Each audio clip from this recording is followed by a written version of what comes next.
Show with Craig Ferguson. He's also a very talented stand-up comedian who will be appearing in Toronto at Massey Hall on July 29th and at the Montreal Comedy Festival on the 30th. This Friday, his latest film, the animated epic Winnie the Pooh, opens in theaters everywhere. Please welcome Craig Ferguson!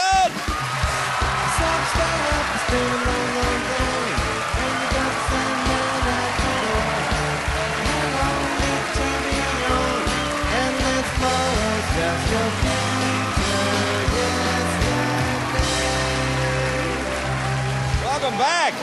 Hello, Jay Leno. It's very nice to be here. You know, it's been a while. I realize you haven't been on this show since '97. Yeah, 14 years. And I remember, actually, after I came on, when I was here the last time, Jennifer Tilly was on. And then she, yes, I remember. Yes. She was on. And then after I was finished, you said, Craig, I was just great. You were great. And come back as soon as you can. 14 years That's right. later. That's right. 14 years. Well, Jennifer hasn't been back yet, so there. Hasn't she? No, you're crazy. I have her on all the time. You are. Now, Is that yours or mine? Is that mine? That's yours is over there. All right, okay. Now, you know, something I admire about you. See, you still go out and you do stand-up. See, that's what I like.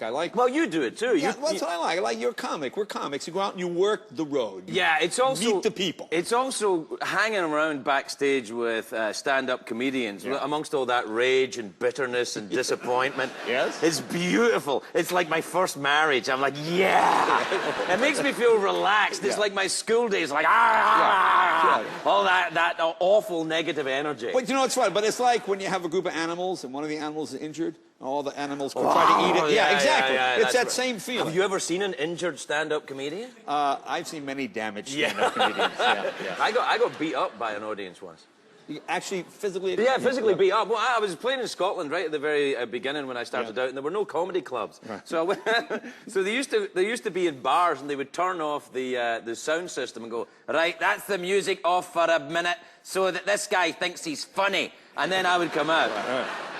And then I was playing a gig in Dunfermline in Scotland, which is a small town, and it's on the east coast. And on the west coast of Scotland, where I'm from, we call these people sheep shaggers. Right. And I said, we call you, it's a Scottish word, you wouldn't understand. Yeah, so, I think I understand. So we call, and I said, hello everyone, you've got a reputation for being sheep shaggers. And they all went, oh. And then I said, but having been in your town for a minute and seen the girls here, I understand. They went crazy. Oh, they love that. Oh, they went crazy. And then I realized, no, remember, I was a different man then. And I realized at that point that I should maybe kind of charm it up a little bit and not be as direct. Yeah, exactly. I did a gig once where the guy told me, wear your old clothes. And I said, why? He said, just don't wear a nice suit. And I said, all right. And I realized it's the Beachcomber in Revere, Massachusetts. And guys would sit in the front and they'd smoke the cigarettes down, down, and then they'd flick them at you, you know? So I'm on stage and I feel, ow, and I get a little burn. Well, okay, I'm going to keep plowing on. And then I see the people laughing where there's no joke.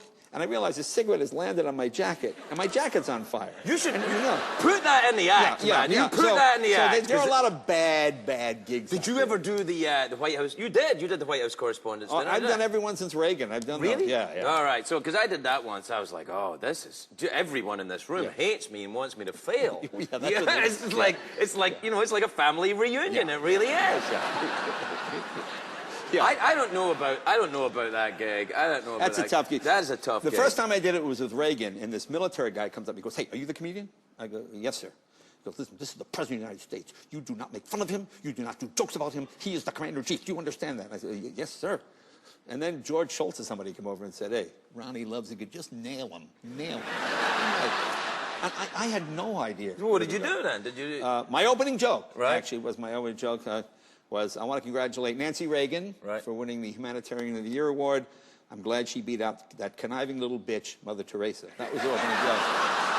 And actually, that's a good joke. I'm sorry, that's a good joke. Yeah, we got a good laugh. We got a good laugh. I see the military guy. Like that, don't make jokes about Mother Teresa. No. Now, do you get back to Scotland often? Do you? I haven't been back in a wee while, but I like going back. I do like going back. I like the rain, and I'm a bit worried because of California splitting into 2 states. Yeah. I'm going to have to choose a side again. Yeah, I know. That's tough. Marijuana or growing marijuana? Yeah, that's what it was.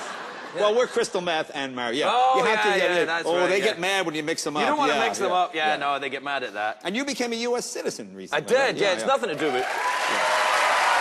Thanks, everybody. Yeah, in 2008, I became a U.S. In fact, I became a citizen in the January, and then I had to do the White House Correspondence I remember that, yeah. Yeah, and it was only a couple of months later. The only reason I did it is because I thought that it was part of the citizenship process. Right. I thought, you're a citizenship now you have to go and bomb in front of the president. Everybody has to do that. Yeah, no. So now, let me ask you, how do you feel about the royal visit last week? I missed it. Did you get invited to any of the No, I functions? don't have a lot of time for the royals. I kind of... well, as an American, I don't... the system of a kind of constitutional monarchy seems absurd to me. Yeah. But I do like the idea that I think Americans are fascinated by the royal family because they don't have to pay for them. You know, I mean, I mean, if you get something in your tax that said, you know, $50, Kiki and Prince William, you'd be like, I'm not so sure about this whole thing. Maybe we should just send them back. Yeah, exactly. Well, I see. Look, we'll take a break. More with Craig right after this. All right, we'll be right back. There you are.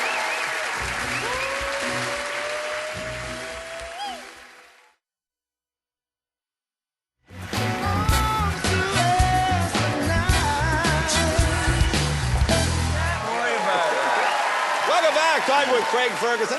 Now you're just in Russia. What were you? I went to Russia to do a corporate gig because I love doing stand-up and it was nothing to do with money. Yeah. No, there was an American firm were having a little retreat in St. Petersburg. So I went to Russia. Have you ever been to Russia? I've never been there. It was fantastic. Really? I grew up in the Soviet era when I was told that all the Soviet women were, you know, giant shot putters with moustaches and they were all like, And you get there, it's nuts. Yeah. It's absolutely nuts. Everywhere you look, all these giant, tall, blonde, beautiful people. The women too, everywhere. Wow. They're gorgeous. And I phoned up my wife. I said, "You wouldn't believe it here, honey. All these women are ugly, shot putter-looking women." But they're really. And how is the food compared to Scottish food? Well, everything's kind of a step up. Yeah, Scottish food, really. I mean, it's the Scottish food is okay. You just have to be rich enough to send out. You know. It's all right. I mean, we did. Well, your mother was Scottish. You know about Scottish food. Oh, Scottish. Well, my mother had to learn Italian before she could marry my father. My grandmother made her learn all the Italian recipes. Oh, really? Yeah, that's a good idea. When I would go to, I'd go to the Italian side for dinner. Meatballs, spaghetti. I go to the Scotch. Here's the spoon, Jimmy. Here's some gravel and maybe a glass of water. Oh yeah, and you know what my aunt would do? She would keep Coca-Cola in the cupboard. You don't have to refrigerate it, Jamie. It tastes the same whether it's warm or cold. I remember that. I get a warm Coke and it'll all fuzz over and it'd be like... Yeah, drinking more, and if you put ice in it, we go, oh, Hollywood wants ice in its Coke.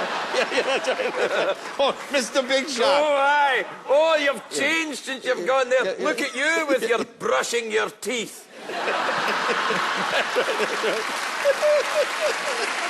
Now, to be fair, that's the way it was when I was growing up. It's different from that now. It's not a whole lot different. Not really a lot, no. A little bit, it is. It's now, you've been hosting your shows since, what, 2005? Yeah. Are you still enjoying it? You still like it? Most nights I enjoy it. Yeah, I guess it's like this, right? Most nights you enjoy it, and some nights you're like, come on. Yeah, but most nights...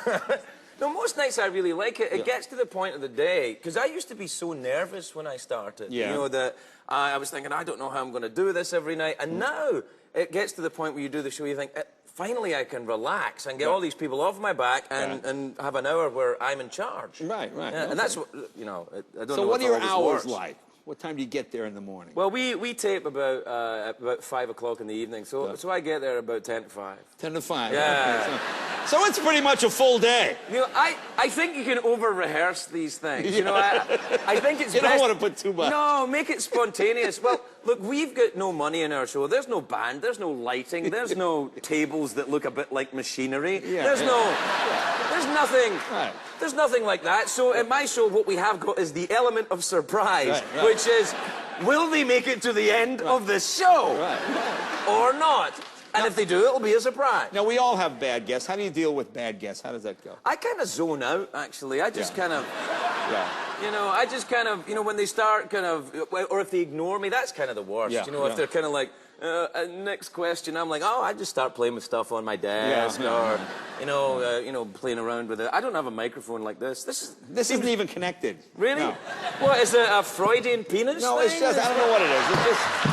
Some late-night idiot executive thought it'd be a good idea to keep this in. But it's not connected. You see, it doesn't make any difference. Nothing. Really? No, I think it is, isn't it? No, it is connected. See? Oh, it is connected. See, yeah. Hang on. Tell him, Debbie. Not anymore, it's not. Now tell us... Yeah. There'll be a lot of meetings about that now, you know that. Tell us, tell us about the exciting epic Winnie the Pooh. I know people have been on pins and needles waiting for this. No, Rick. I know, I just... See?